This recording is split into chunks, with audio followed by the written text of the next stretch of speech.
Hello friends, welcome to DElEd classes with Avni. I hope आप सभी एकदम बढ़िया होंगे। तो आज हम स्टार्ट करने जा रहे हैं क्लास नंबर 10 के साथ, जिसमें हम बात करेंगे एनसीएफ 2005 की, यानी राष्ट्रीय पाठ्यचर्या 2005 की। इससे पहले हम 9 टॉपिक्स कंप्लीट कर चुके हैं। अगर आपने पुरानी वीडियोस नहीं देखी हैं तो आप प्लेलिस्ट जाकर चेक कर सकते हैं, वहाँ सीक्वेंस में सारी वीडियोस मिल जाएंगी।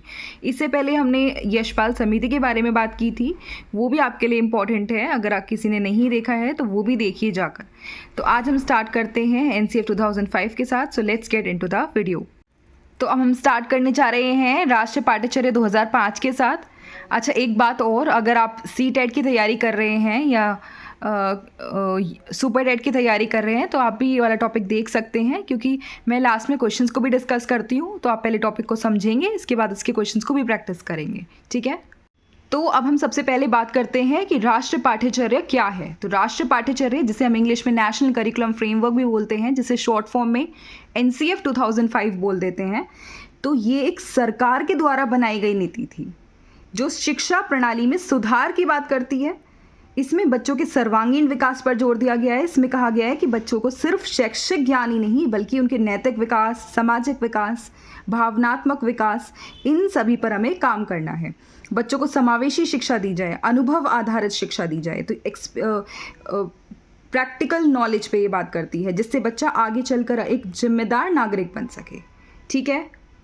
एक बार अब इसको पढ़ लेते हैं। राष्ट्रीय पाठ्यचर्या 2005 भारत सरकार द्वारा शिक्षा में सुधार और नई दिशा देने के उद्देश्य से तैयार की गई एक व्यापक नीति है। इसे एनसीईआरटी द्वारा विकसित किया गया। तो ये ध्यान रखना है, इसको एनसीईआरटी ने विकसित किया और इसका मुख्य उद्देश्य बच्चों की शिक्षा प्रणाली को समग्र रूप से सुधारना था। इस दस्तावेज में कई शिक्षा संबंधी मुद्दों को कवर किया गया है, जैसे कि शिक्षा का उद्देश्य, पाठ्यक्रम की संरचना, शिक्षण विधियाँ, मूल्यांकन प्रणाली। तो शिक्षा का क्या उद्देश्य होना चाहिए, पाठ्यक्रम की संरचना कैसी होनी चाहिए, शिक्षण कौन कौन सी शिक्षण विधियाँ का यूज़ किया जाना चाहिए, मूल्यांकन प्रणाली क्या होनी चाहिए, इन सब के बारे में ये बात करती है। एनसीएफ 2005 ने शिक्षा में समावेशी दृष्टिकोण, व्यवहारिक अनुभव और विद्यार्थियों के सर्वांगीण विकास पर जोर दिया। एनसीएफ 2005 के प्रारंभिक अंश को रविंद्रनाथ टैगोर के प्रसिद्ध निबंध सभ्यता और प्रगति से लिया गया है। तो इससे क्वेश्चन बन जाता है कि रविंद्रनाथ टैगोर के किस निबंध से इस एनसीएफ 2005 के प्रारंभिक अंश को लिया गया है। तो इसका आंसर होगा सभ्यता और प्रगति। तो ये प्रीवियस ईयर में आया हुआ है, ठीक है, तो इसको ध्यान से पढ़ेंगे। इसके बाद अब हम बात करते हैं कि एनसीएफ 2005 के प्रमुख बिंदु क्या क्या हैं, किन किन की ये बात करता है। सबसे पहले बात करते हैं शिक्षा का उद्देश्य। तो शिक्षा का उद्देश्य क्या होना चाहिए? अच्छे अंक लाना? नहीं। एनसीएफ 2005 कहता है कि शिक्षा का उद्देश्य सिर्फ अच्छे अंक लाना नहीं होना चाहिए, बल्कि बच्चा एक अच्छा इंसान बन सके, वो सही गलत के बीच में फ़र्क कर सके, दूसरों की मदद कर सके, समाज के प्रति अपनी जिम्मेदारी को समझे।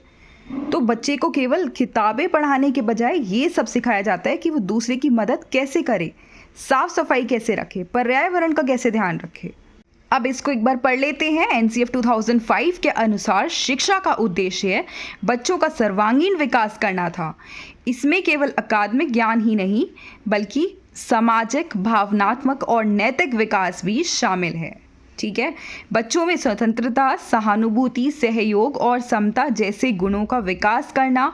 शिक्षा का उपयोग एक जिम्मेदार नागरिक बनाने के लिए किया जाना चाहिए, ताकि वे समाज में सक्रिय रूप से भाग ले सकें और सामाजिक समस्याओं को समझकर उनका समाधान ढूंढ सकें। तो हमें बेसिकली बच्चों को एक जिम्मेदार नागरिक बनाना है, जिससे बच्चा आगे चलकर समाज की सेवा करे, समाज में सुधार कर सके, ठीक है। क्लियर है? अब आगे देखते हैं पाठ्यचर्या और सामग्री। तो बच्चे की पाठ्यचर्या और सामग्री कैसी होनी चाहिए? बच्चे की पाठ्यचर्या और सामग्री ऐसी होनी चाहिए जिसे हम उसके वास्तविक जीवन से जोड़ सके।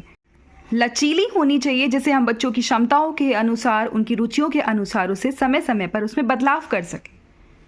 अगर बच्चा ग्रामीण क्षेत्रों में रह रहा है तो बच्चों को खेती से संबंधित जानकारी देंगे, जैसे फसल का चक्र या सिंचाई के तरीके या मिट्टी के संरक्षण के उपाय दे सकते हैं। जो शहरी बच्चे हैं उन्हें हम यातायात नियमों के बारे में बता सकते हैं, ताकि बच्चे अपने परिवेश को समझ सके, उनमें सुधार ला सके। एक बार देख लेते हैं। एनसीएफ 2005 में पाठ्यचर्या को बच्चों के जीवन से जोड़ने का प्रयास किया गया है। इसका उद्देश्य बच्चों की वास्तविक समस्याओं और उनके परिवेश को ध्यान में रखकर उन्हें पढ़ाई में शामिल करना है। पाठ्यक्रम लचीला होने पर जोर दिया गया है ताकि विद्यार्थी अपनी रुचियों और क्षमताओं के अनुसार सीख सके। सामाजिक और पर्यावरणीय मुद्दों को पाठ्यक्रम में शामिल किया गया है ताकि बच्चों में सामाजिक और संवेदनशीलता विकसित हो सके। तो बच्चा समाज के प्रति, पर्यावरण के प्रति संवेदनशील बने। अब आगे देख लेते हैं। नेक्स्ट है सीखने की प्रक्रिया, लर्निंग प्रोसेस। बच्चे की सीखने की प्रक्रिया कैसी होनी चाहिए? तो इसमें कहा गया है कि बच्चा रट्टा प्रणाली का इस्तेमाल ना करे, रट्टा ना लगाए, बल्कि चीज़ों को समझ कर सीखे। अगर मैथ्स की क्लास है तो बच्चे को केवल फॉर्मूला नहीं रटवाना है, बल्कि उन्हें खेल खेल में समस्याओं का हल करवाएंगे, उन्हें सीखने के अवसर देंगे, एग्जाम्पल के थ्रू समझाएंगे उन्हें। जैसे बच्चे को खरीदारी का खेल करवा देंगे, एक बच्चे को ग्राहक बना देंगे, एक बच्चे को दुकानदार बना देंगे, उन्हें कुछ पैसे दे देंगे, कुछ सामान दे देंगे जैसे फल, चॉकलेट, खिलौने। तो बच्चा, एक जो दुकानदार होगा वो ग्राहक को सामान देगा, फिर ग्राहक को बताना होगा कि उसको कितने पैसे देने हैं।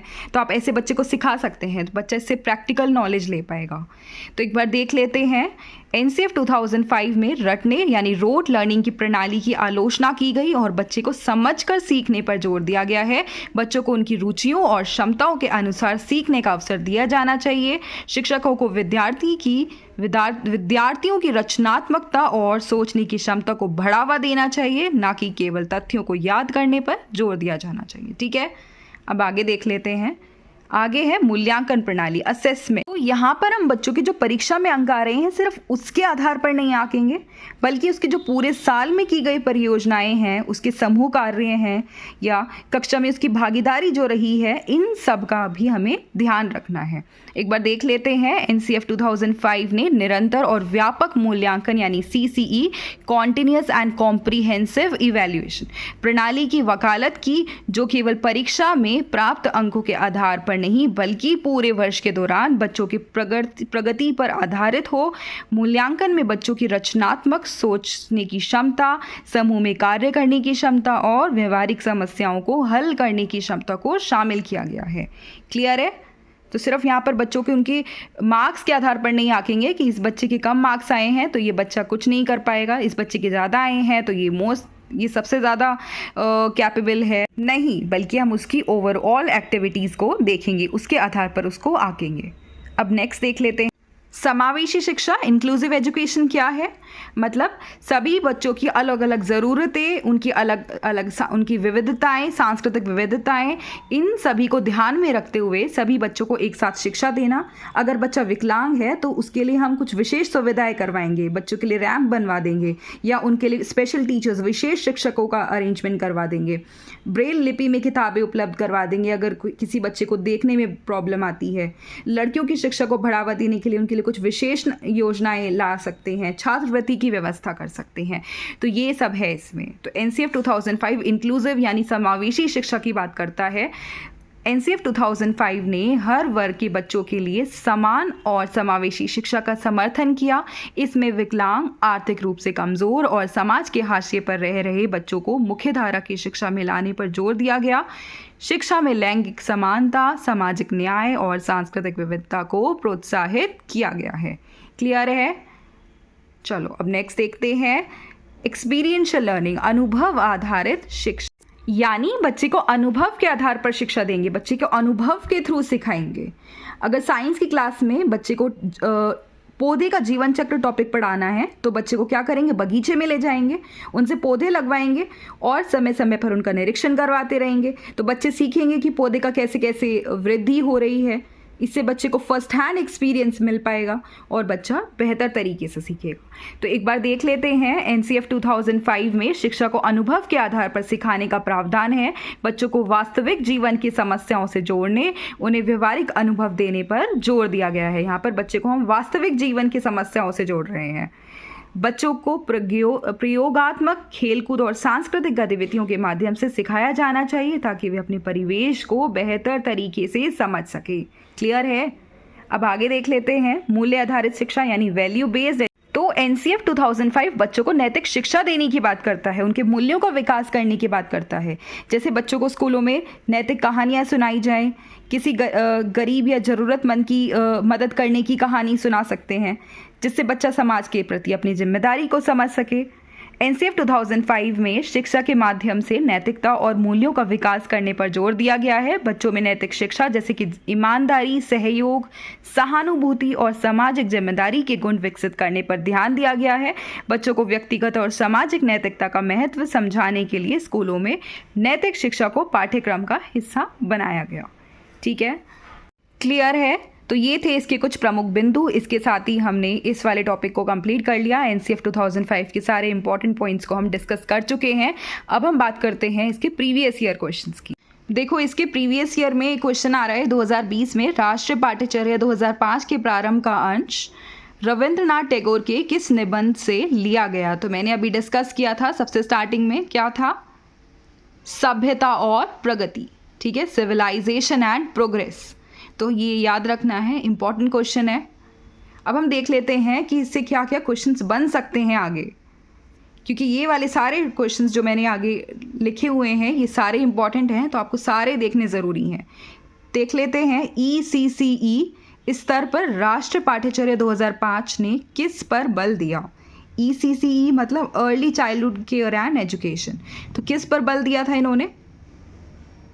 राष्ट्रीय पाठ्यचर्या 2005 ने किस पर बल दिया था? समग्र विकास पर। तो बच्चे का केवल एकेडमिक नॉलेज ना मिले, बल्कि उसका सामाजिक विकास हो, उसका भावनात्मक विकास हो, उसका नैतिक विकास हो। तो ये समग्र विकास की बात करता है। इसके बाद है NCF 2005 डैश पर जोर देता है, करके सीखने पर, रटने पर, समस्या हल करने पर या उपर्युक्त में से कोई नहीं। तो करके सीखने पर देता है ऑब्वियसली।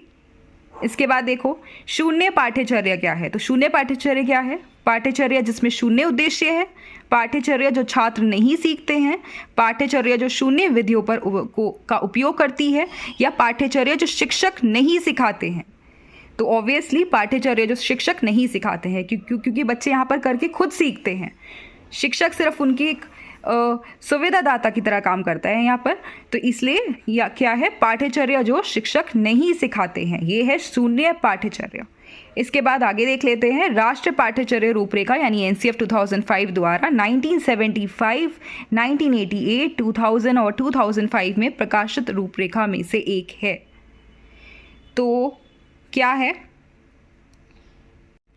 किसके द्वारा प्रकाशित है? मैंने बताया था आपको स्टार्टिंग में, NCERT। इसका आंसर है राष्ट्रीय शैक्षणिक अनुसंधान और प्रशिक्षण परिषद यानी NCERT। क्लियर है? अब आगे देख लेते हैं आज का लास्ट क्वेश्चन। राष्ट्रीय पाठ्यचर्या की रूपरेखा 2005 के अनुसार बच्चों के आकलन का तरीका है। तो बच्चे का आकलन का क्या तरीका मैंने बताया था आपको? वार्षिक परीक्षाएं, अर्धवार्षिक परीक्षाएं, दैनिक गतिविधियां या इनमें से कोई नहीं? बताइए। तो इसका आंसर है दैनिक गतिविधियां। बच्चों की वार्षिक परीक्षाएं नहीं करवानी है, अर्धवार्षिक परीक्षाएं नहीं, बल्कि उनकी दैनिक गतिविधियों के आधार पर बच्चों का आकलन करना है। ठीक है, उसकी सारी एक्टिविटीज़ देखनी है हमें बच्चों की। आई होप आपको NCF 2005 में अब कोई भी डाउट नहीं बचा होगा। अगर कोई भी डाउट है तो आप पूछ सकते हैं कमेंट सेक्शन में। बाकी अब हम बात करेंगे अगली क्लास में किसके बारे में? शिक्षक शिक्षा हेतु राष्ट्रीय पाठ्यचर्या की रूपरेखा 2009 के बारे में नेक्स्ट क्लास में स्टार्ट करेंगे। अब हम मिलते हैं नेक्स्ट वीडियो में। बाकी अगर वीडियो पसंद आ रही है तो उसको लाइक शेयर सब्सक्राइब कर देना। मिलते हैं नेक्स्ट वीडियो में, तब तक के लिए stay happy, stay healthy. Thank you so much.